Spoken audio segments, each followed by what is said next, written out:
Good evening, Hi, everyone. Hi, how good are evening. you? I'm good. How are you doing?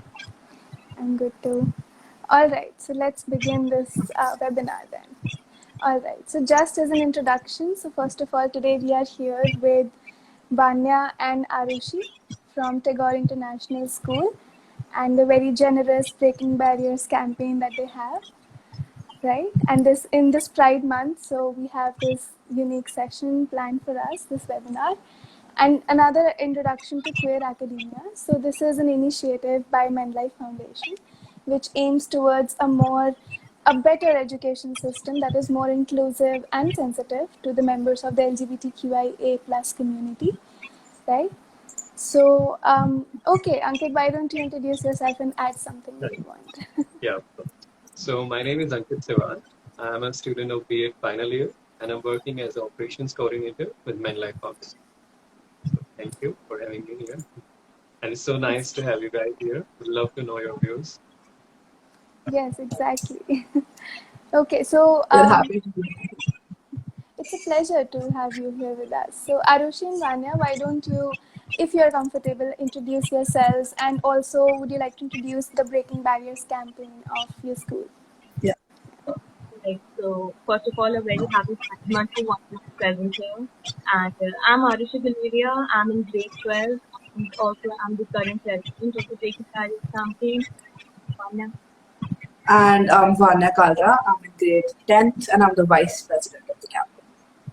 So, just to give you all a basic idea about what Breaking Barriers campaign is.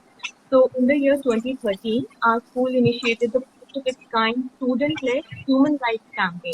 Now, it was called Breaking Barriers. So, the main aim of the campaign was to sensitize people about the LGBTQ community. Now, this was done by highlighting and addressing the prejudices seeming in the society from years worth of student. So it not only aimed at sensitizing the high school students around Delhi, but also in the corporate adults as well.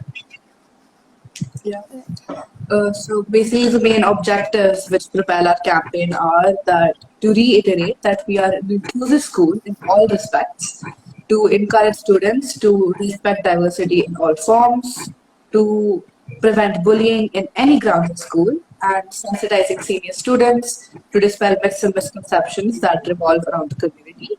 And finally, fostering a school climate that is open to dialogue and accepting of differences. Our school is a pioneer amongst all schools across the nation to have opened a dialogue on a sensitive subject that must not be avoided. Yeah, that's great. It's actually great to hear that students have this space where they can be just themselves. It's very rare in schools to happen. So yeah, that's great. So without further ado, let's begin with the session, right? Yeah. I, Right. yeah.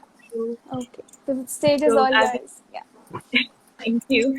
So we all have a basic idea about who we all are over here in this group. And so we'll start with this gender sensitization workshop that we are conducting today. So just to begin with, we're going to talk about few sexual orientation bifurcation. They're going to be very basic in nature. We are not going to be lost in depth just to avoid any kind of confusion. So we're going to talk about heterosexual and homosexual. So heterosexuality, we all know, is basically getting attracted to a person of the opposite sex. It's a basic typical man-woman relation in our society, which apparently is considered normal. For some people, this is the only relationship. But comes homosexual, which includes lesbian, gay, and bisexual. So lesbian is a woman who is attracted to another woman. Gay is a man who is attracted to another man. And bisexual is basically sexual attraction towards the people of the opposite sex, both the sexes. Alright, so these were the few basic ideas that we all should have an idea about. This was the orientation. Yeah, Vanya, you can introduce Yeah. it again. So I'm sure all of you have heard of the term transgender, but do you really actually know what it means? So transgender refers to a person who has a different gender from the sex that they were initially assigned at birth.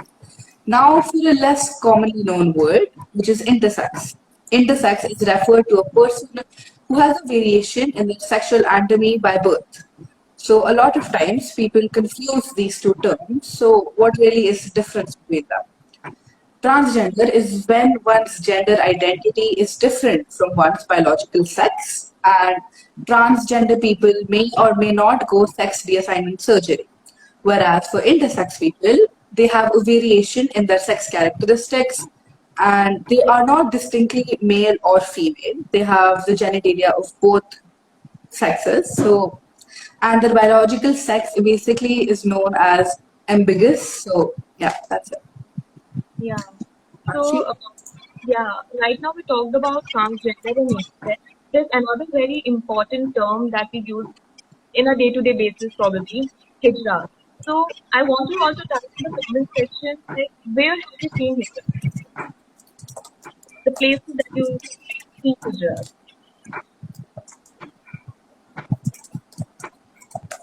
Anywhere, I'll start. I think at railway station.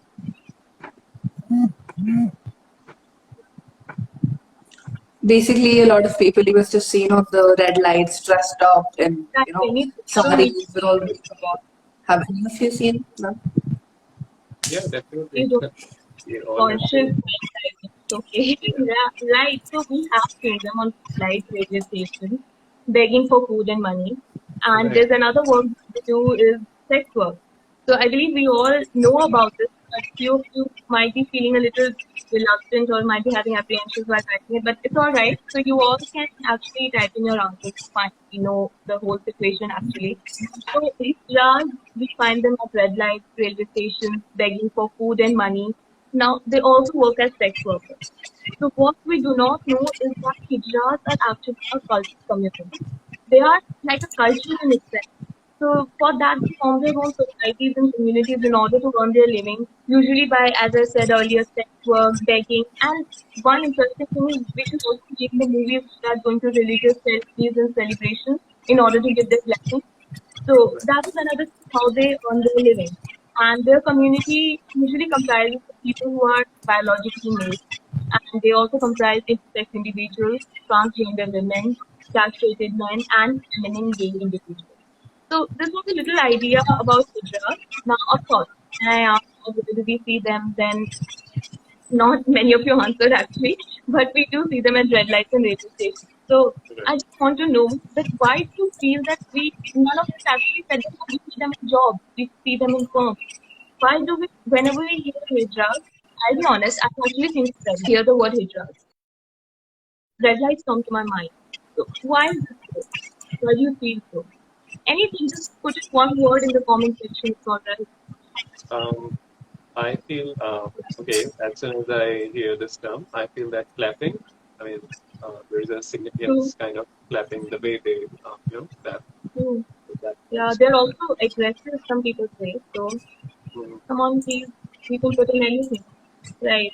Now, of course, you see them on red lights, railway stations, they have to beg for their livelihood just because of the fact that there's lack of awareness in the society. More than half of the people are still not aware, in our country are still not aware about the LGBTQ plus community. So because they are not aware, it leads to discrimination on their part. And of course, at the end of the day, it leads to trauma and violation of rights of the people. And hence, a very important section of our society, we see them on the streets on a day-to-day basis and not in offices and firms. But giving a little optimistic review, the jobs and all people have started getting jobs. It's not that it has not started, it has started. And we do see hijras in firms and few office students taking few jobs. So that's about diversion and diffusing teams of the company. So they start always. So not maximum. Yes, actually true. Like I won't say the majority of them are getting a job. They don't. That's what I'm saying. This is the issue. So they don't get a job, and hence that's why I said few of them have started getting jobs. Very few, to be honest with you. Right. Thank you. At least someone typed. Okay, so now we'll get on to pronouns. Pronouns are words that people use to refer to themselves. For example, she slash her, he slash him. And I'm sure a lot of you may know that people also use they slash them now. So pronouns are not a new concept to any of us, right? We use them every day in our daily sentences while we're addressing a person, while we're talking in third person. But now when we talk about neopronouns, they are a new set of pronouns that were introduced not too long ago, and they were created to make people feel more comfortable within their pronouns. So basically, with neopronouns, most pronouns, when you're referring to a subject like they, end in e. For example, if you say she laughed, they laughed. For neopronouns, it will be xe, which is pronounced as z laughed. So I'm being honest here, new pronouns can be extremely confusing with their pronunciation or the way to use them, but don't be afraid to ask anybody with new pronouns for help because they'll gladly tell you how to use them, their pronunciations, and there's no harm in researching on this topic as well. Arushi? Yeah, very true actually. So now we need to talk about few myths and misconceptions. Now, right now, I need you all to answer in the chat box. So I'm going to say a statement, and if you feel that it is true, then you have to write true, and if you feel that it's false, then you have to write false. It's pretty simple. So the statement is that the LGBTQI plus concept are vested and hence have no significance in the Indian life, in the Indian culture, history, and religion. Do you think this statement is true? That it has no significance and it's vested?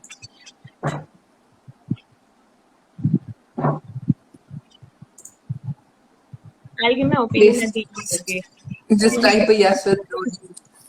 It depends how, I mean, it depends every person, how they think about it. Okay, Well, go ahead. I personally think it's false. Right. So, Yeah. but yeah, many Okay, people thank you. do. All It's right. just lack of awareness, you know. Hmm. Great. Thank you so much, everyone. Yes, this is the reality actually. Now, this statement is not something that we made it ourselves. It is there in our society. Okay, so you Correct. must have heard people saying कि ये तो foreign की बातें हैं. These are from foreign, US and all that. So, the reality is that alternative sexualities have been a part of our Indian culture, heritage, religion for thousands and thousands of years. All right, now for our very religious people over here, the Khajuraho temple in Madhya Pradesh, it's thousands of years old, but it still has its walls are having detailed carvings of sexual activities, and the sexual activities are also extreme sex activities. So how can we say that all these ideas are West Indian, our own heritage and our own temples are having such inscriptions on the walls, which merely show that it was a part of our country since the very beginning. Apart from all this, I also have a few other points like in the Mughal era, eunuchs were castrated men. Now they were used to safeguard the ladies' quarters, and even by the like emperors or the kings, they were used to rely pretty high sensitive information. So they were a very integral part of the palace life. Apart from that, the Ramayana refers to Hijras as God's people. And when I said that Hijras go to religious ceremonies and celebrations to give their blessings, this is why. In Ramayana, Hijras are referred to as God's people. Apart from that, in Mahabharata, changes from Shikhandini female to Shikhandi male to take revenge on Bhishma. So I think there are many other points that we can list down over here. Like this is the truth actually. We speak in facts. There are people who don't accept this because they don't want to. They have some mental blockages. But this is quite evident that here is the evidence that actually no, the alternative sexualities were a part of India, and yes, they are very much Indian. Vanya, you can continue. So the next statement is that the behavior of the LGBTQIA plus individuals is unnatural and therefore wrong. Natural means occurring in nature, since homosexual behavior is even seen both in animals and in human beings, it is definitely natural. And a report revealed that there is no species on this planet that does not show homosexuality. And trigger warning for this point. If natural means leading to reproduction as per our old rules, then all sexual activities, homosexual, heterosexual, that does not lead to pregnancy is unnatural. Then henceforth, rape could be considered unnatural as well. And second of all, homosexuality is a disease and can be cured. So I have a question to ask all of you. How many of you are right-handed here? Just type in a right or a yes.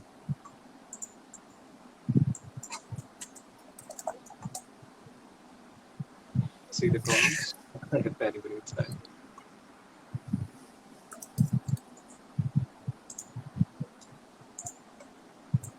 I'm right-handed, so So am I. And is there any person who's left-handed over here?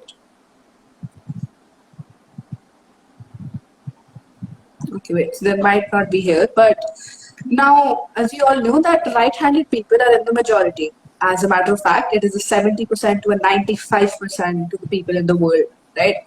So even though left-handed people are in the minority, that does not mean that they have a disease that can be cured. So similarly, if homosexual people are in the minority, that does not mean that they have a disease that have to be cured. And by the way, all credible mental health associations in India around the world have removed homosexuality from the list of mental disorders. And finally, I've heard a lot of people say this from personal experience that gay men are feminine and lesbian women are masculine, thus, effeminate boys must be gay and tomboy girls must be lesbians. Now, this is not true at all, and I can give you an example of American football player whose name is Jason Ball, and he is openly gay and he plays sports. He's not at all feminine, and thus this just debunks this point. Arushi? yeah, right. And just wanted to add that people then say that they can cure homosexuality as if it's a disease. So now, talking about one of the most influential ways of like getting our mindset into a way, the media representation. Now, in India, media plays a very important role. We all know that in actually developing the ideas and opinions of people. So, when media is playing such an essential role, we know that it should play responsibly. There are good media representations and there are bad media representations. Okay, so like for example, for bad media representations, now I believe few of you must have watched the movie Dostana. If you have, then just write yes, okay, something. Now Abhishek Bachchan is there in the movie, so okay. If you're not, then it's fine. It's not for.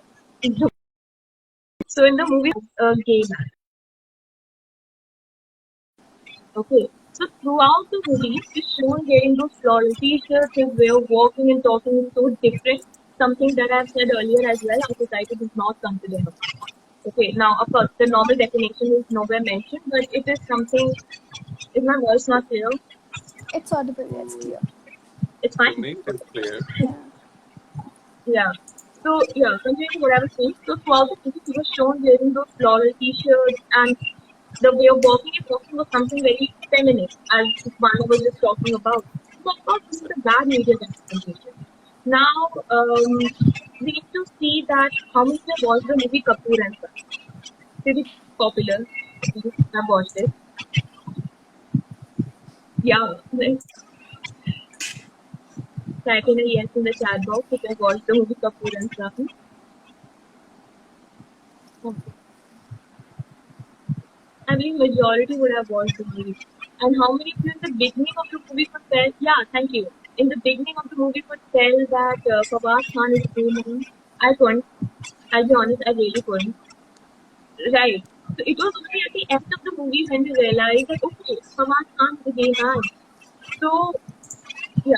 So it's actually how things are in reality. You just can't look at a person and say, okay, that person is a gay person. So this is how sometimes media represents the community, and of course, it's quite disrespectful, not to mention. And I believe now media is being very much cautious after all those trolling and all that after movies and all.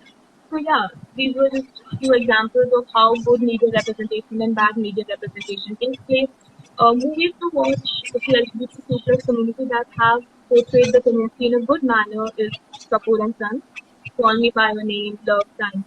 So you can watch those movies. You can get a real idea about how the community is, not by saying that okay, a person is wearing floral t-shirts and his way of talking is so different than of course the person. So yeah, I believe we need to be respectful in that aspect. Yeah, Okay, I think media nowadays they do the background check because people are more aware, so they need to know the truth. So media nowadays is, they do the background check and only then they, post or show or represent their stories. yeah. Dostana is an Yeah. old movie, so maybe that's the job. Right. All right. So our campaign not too long ago had collaborated with the High Commission of Canada, and the members, along with their families, had watched a short film called Sticks and Stones. The film basically highlights the aspects of children who have same-sex parents and what the children go through in school, etc. And our campaign members, I'm speaking honestly here, had truly enjoyed the experience, and it teaches us how having family members no, wait. It teaches us how having a family does not only mean having a mother, a father, and a child, but rather having the people around you, like, the ones that you love and care about, and they love and care about you as well. So, a mom, dad, and family does not, a mom, dad, and a child does not create a family, but rather having people who love and care about you. So, that was basically the entire idea of the movie that we had watched. Yeah. So just winding up, I believe we have given enough of the talk now. So just winding up, our campaign name is Safety Barriers Campaign. And if you want to initiate anything like this in your school, if you have students here or anywhere else, and if you need any kind of assistance, then yeah, we are available. Please do DM us on our Instagram page, and we will get back to you definitely. We have even helped few other schools to initiate a similar campaign exactly. So I would say, yeah. Yeah, that's great. It was really Yeah. nice, and it was very informative, very interesting. And it Yeah. also had pop culture references, so we all could relate to it more. So, yeah, so now we have a few questions. Would you be okay with proceeding with those questions? Yeah, I think we Yeah, can. All right. Ankit, would you like to pose the first question? Yeah, sure. So we have few questions from our viewers, and the first question is, how can we normalize the use of, as we have already talked about this, nouns and neopronouns.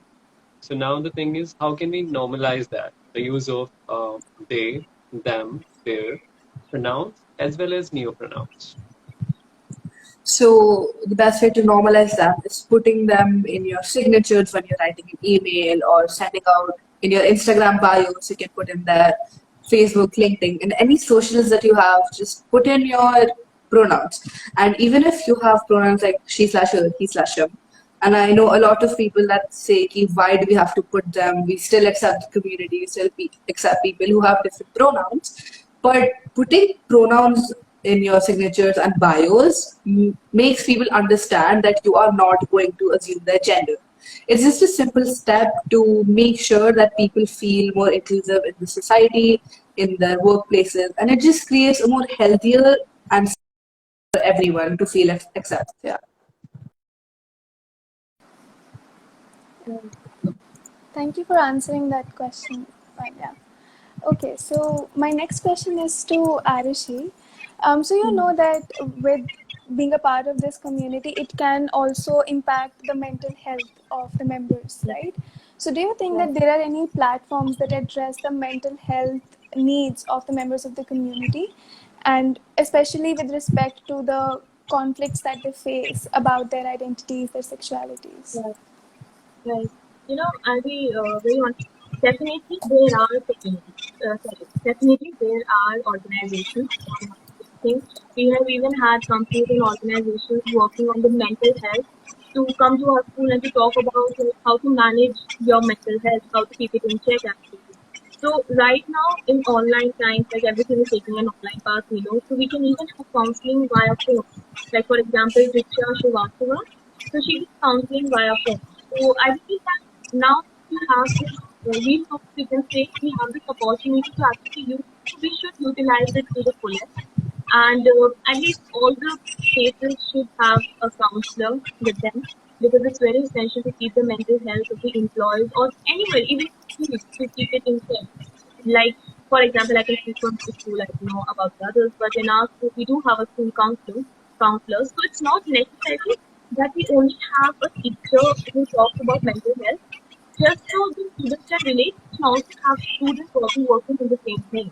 Like the peer mentoring club in our school. So the peer mentoring students are trained by the senior school counselor and then go to junior classes or even their classes to conduct such kind of workshops or sessions you can say on anger management or mental health and stuff like that. So I believe it's not necessary to really have a representative or senior member. We can have our members, our friends and people who are age group working on this as well. So like I suggest the other schools to take this into consideration as well. Right. Oh, Definitely. okay. Thank you for that. I must say your school is going a lot, and I'm gonna get admitted my children in your school for sure. All right. So next question we have that how can schools and companies create safe spaces for gender and sexual minority students or co-workers, colleagues? Yeah. So basically, by walking the talk, just by creating ally cells, by creating LGBT plus role models in people's lives, by hiring members from diverse backgrounds and cultures. So diversity is not only hiring people from diverse gender identities or sexual orientations, but also from varied cultures, physical and mental abilities. And by having counselors and strict policies in place, as Arushi said, our school has counselors as well, and we've got pretty strict policies regarding all this. Right. Yeah, just adding on to that, Arushi, do you think that there is a need, for employees also to train themselves, for organizations to provide them training so that they can be more inclusive and more sensitive to the various identities, sexualities, just so that they can be more respectful to their colleagues from the community? Do you think there's a need for training like that? Definitely. There's definitely a need to have such kind of workshops taking place. So even like our school, it initiated a campaign. It was initiated by two students in the year 2013 back then. So after that as well, our campus members are intensively trained for weeks by NAS Corporation or by Priya for that matter. I believe all these kind of workshops and trainings are not only necessary so that the person has an idea about the legal aspects or the pronouns, as Vanya was talking about, how essential these things are about gender identity, sexuality. People need to have a rough idea, not even rough idea, need to have an idea about it. And Hmm. this basically helps them to be more respectful, as you said, towards the members of the community, even if they find them in their workplace. So I believe, yeah, it's quite essential that people, if are not aware about that thing, about the community, then they won't be able to have the right approach towards the people. So definitely, it's quite necessary, even for the employers and all.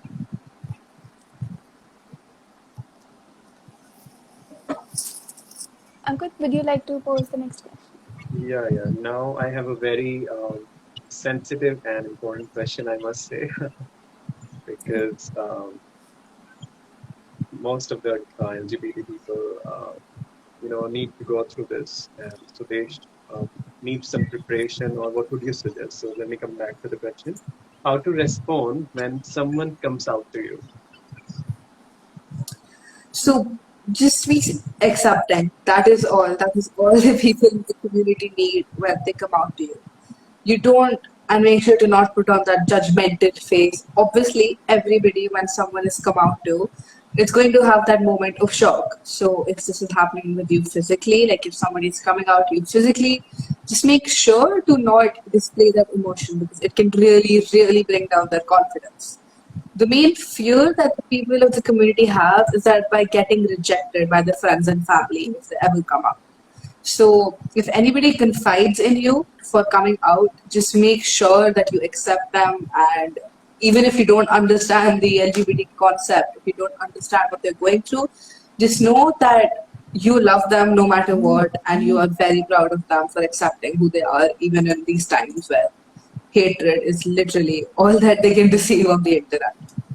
So basically, just be there for them, accept them, and don't and and respect their privacy.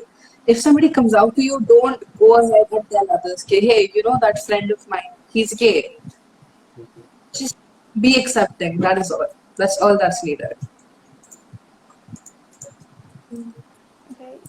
So, just like you said, that you don't have to be judgmental, right?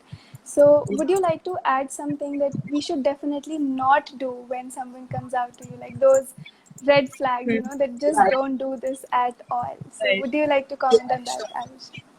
Yeah, sure. So one of the main things is, I guess, if you already know a person from the community and this new person just came out to you, don't try to hook them up. Like, okay, just be like, oh, there's a gay person here and there's a gay person there. Let me try to hook them up. Hmm. All homosexual people do not have feelings for all other homosexual people, just how it is for heterosexuality. That's one thing. Second of all, yeah, as I said, keep the secret with yourself. They trusted you with it, and don't go around telling others that this person is gay, and this person had that. And second of all, don't ask questions like who made you realize you were gay. If they tell you, it's okay, but just don't ask how did you know that you were part of the community. It's just those are a few questions that not even the people of the community understand themselves. It's just like it just happens and nobody knows why they're this way, right? They're born this way. Love is not a choice. So that's what it is. Just very sure, actually adding on to what you were saying, never like once a person comes out, you just don't give the statement, I always knew it. Never do that. Aha, that too. Clearly That Right. too. shows you have set boundaries in your mind. That according, and you have some list of things that if a person falls into those characteristics, that is the gender identity of the person. So never say that I always knew. That's quite judgmental. And please do not try to say that it's a phase or it will be alright. Please, it's not a viral fever. They are not having any kind of problem. It's who they are, and it is who they like or who they love. So just don't go into details and don't try to get don't try to be very professional in your approach and be like, try using terms, because Right. do not do that. Be very simplistic in that way, I would say, or even if at that time you don't talk, that's also fine. You don't need to actually show that, okay, I respect you, I know these people are this. No, the person who is coming out to you is anyways going through a lot of things. And if a person comes out to you, just try to imagine their situation. Right. Right. So just that's very audacious of them to actually come out. So do not like be like, okay, I always knew it. Okay, now you're going to be fine. Soon you'll be fine. Did you actually try to meet that person? Maybe then you'll feel okay. Not at all, of course. We are told many things that we shouldn't do. So just leftover things are actually accepting that we can't was actually talking about it.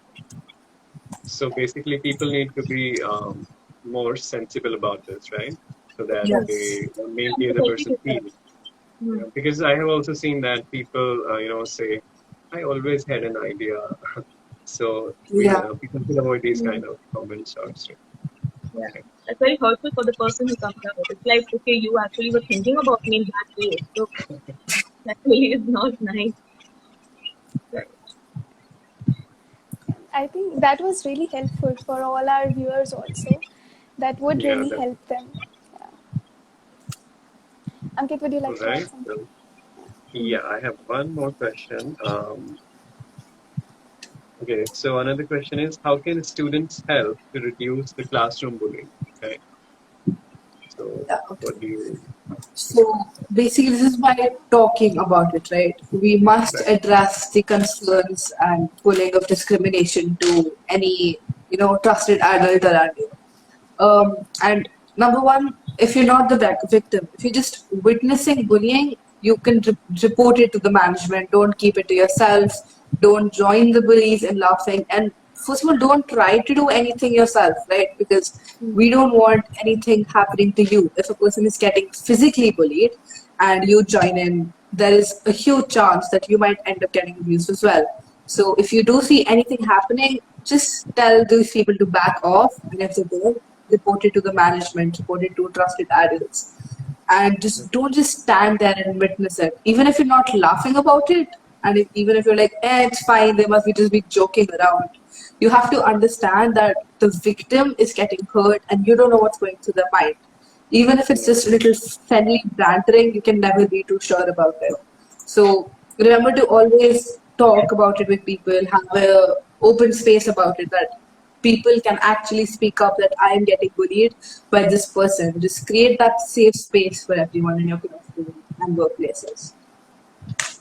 Okay, Right. so Yeah, you that's said that they should reach the management. So do you think they should tell their parents as well? They should involve their parents. in this? See, What do you think about if you're not directly involved in the bullying process, there's no point in telling the parents because it might be a victim for the victim. This must be a very traumatic experience, and they just want to keep it within the school grounds. So then again, this is just like when someone comes out to you. You do not tell anybody else until and unless you have the permission to do so. Yeah, and you know how you said about you should not be a passive observer of someone bullying another Yeah. person. I completely understand that, and this reminds me of something I read that if you're not part of the solution, then you may be the part of the problem, right? Right. Yeah. So, yeah, so I don't know how true is that in reality, but I do relate to it a bit that yes, if you're not actively bullying anyone, if you're seeing someone else and not doing anything, that is also encouraging that in a way, right? If someone Definitely. stops it, then maybe they'll not do it in the future. That's also getting involved in the whole thing. Yeah.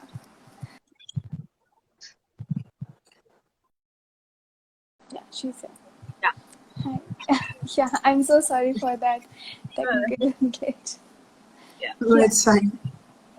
Yeah, so like I was saying, thank you so much for for coming here, for giving us this knowledge and making it so interesting all the while. That is what kept our attention and completely focused right here on the issue. Yeah. So thank you so much for joining us. It was a pleasure Thank to you for have you. having us. It was amazing, actually. Of course. Yeah, and your campaign is definitely very important, I would say, for the society. And I hope more and more schools, take Yeah. up on this campaign and they become more inclusive spaces for children. Yeah. Definitely. Thank you so much for having us, actually. It was a beautiful platform to actually speak on the topics that we are working for. So we really liked it and we enjoyed it as well. So thank you. Yeah. We enjoyed it as much as you did. Yeah. Okay. Thank you so much. Thank you, people. Thank you, Thank everyone. you. Thank you. See you soon. Yeah. Bye. Thank you, everyone. You too. Sensitization.